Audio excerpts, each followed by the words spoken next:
This is the TV News, the industry's only daily video report, brought to you by American Ingenuity TV. For all of your electronic marketing and creative needs, American Ingenuity TV is simply the solution. Welcome to the TV News on the TVNews.tv for Tuesday, August 25th, and here are today's top stories.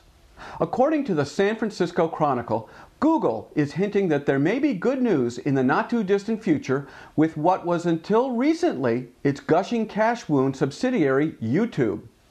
Google's CFO, Patrick Pichette, has stated that the company is very pleased with YouTube's financial trajectory. And for the full story, you can visit sfgate.com. So you're a local broadcaster who's endured greatly the past year. Declining ad revs, coupled with brutalized budgets. How do you get back into the fight for eyeballs? Well, Broadcasting and Cable is reporting that more and more local market broadcast outlets are taking the fight back to cable with new and original fare. And many of these programming vehicles leverage their existing news resources. Now, for specific market examples and more details, log on to broadcastingandcable.com. AT&T has kicked it up a notch in the fiber versus cable bundling war.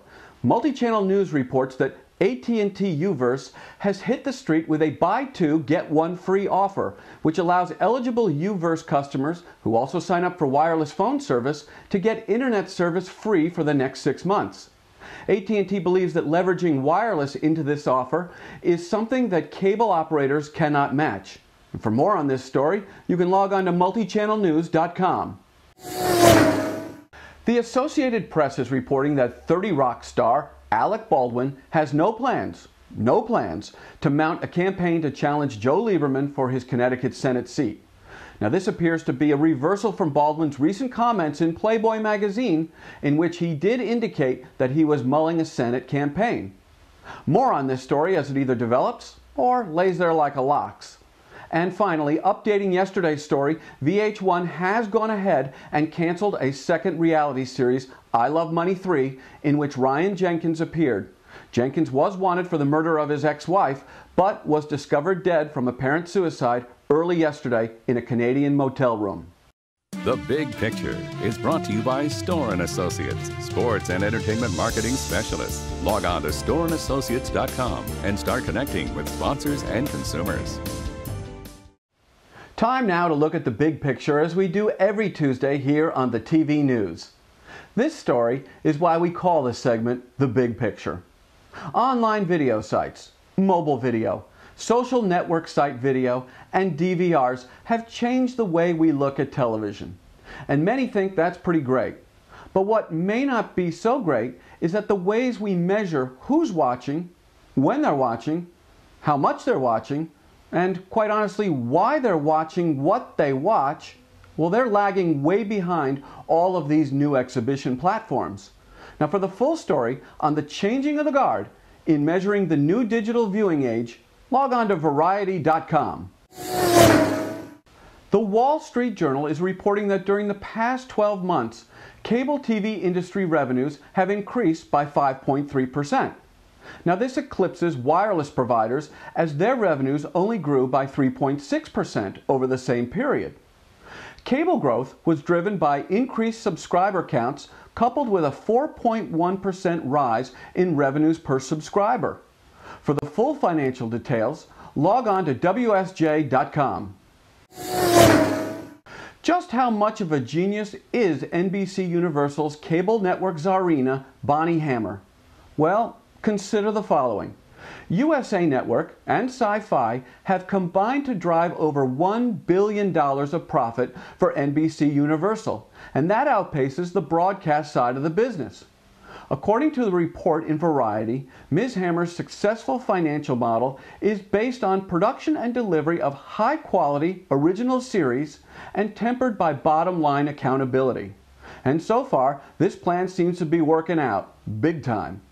For more on this story, you can log on to Variety.com. Future events and opportunities brought to you by Dude Walker. Get the best voice, get the best price. Get Dude at DudeWalker.com. Let's say you missed out on this year's Promax BDA conference. You know, where TV's brightest marketers and creatives share their knowledge. Well, no worries. Now, well after the fact, every session, every speaker, and every innovation can still be yours.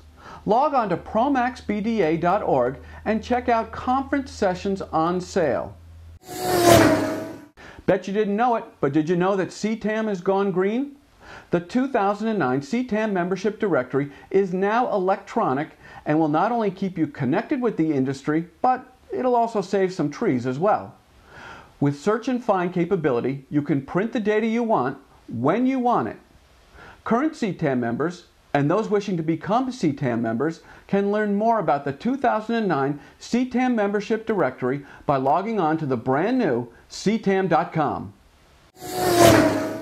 Start to make your plans soon for TV's first big trade event of 2010, the NATBE Market and Conference, January 25th through the 27th at the Mandalay Bay Resort in Las Vegas. That's Vegas, baby. For more information, you can log on to natbemarket.com. And that's about it for today's edition of the TV News here on the TVNews.tv. We'll be back tomorrow with the only daily video cast about the TV industry for the TV industry. And that includes our regular Wednesday feature, The Programming Pulse. Until then, you can follow us on Facebook, Twitter, and LinkedIn, and be sure to tell all of your colleagues about the TV News on the TVNews.tv. I'm Jeff Grimshaw, and thanks for watching. The TV News has been brought to you by American Ingenuity TV. For all of your electronic marketing and creative challenges, American Ingenuity TV is simply the solution.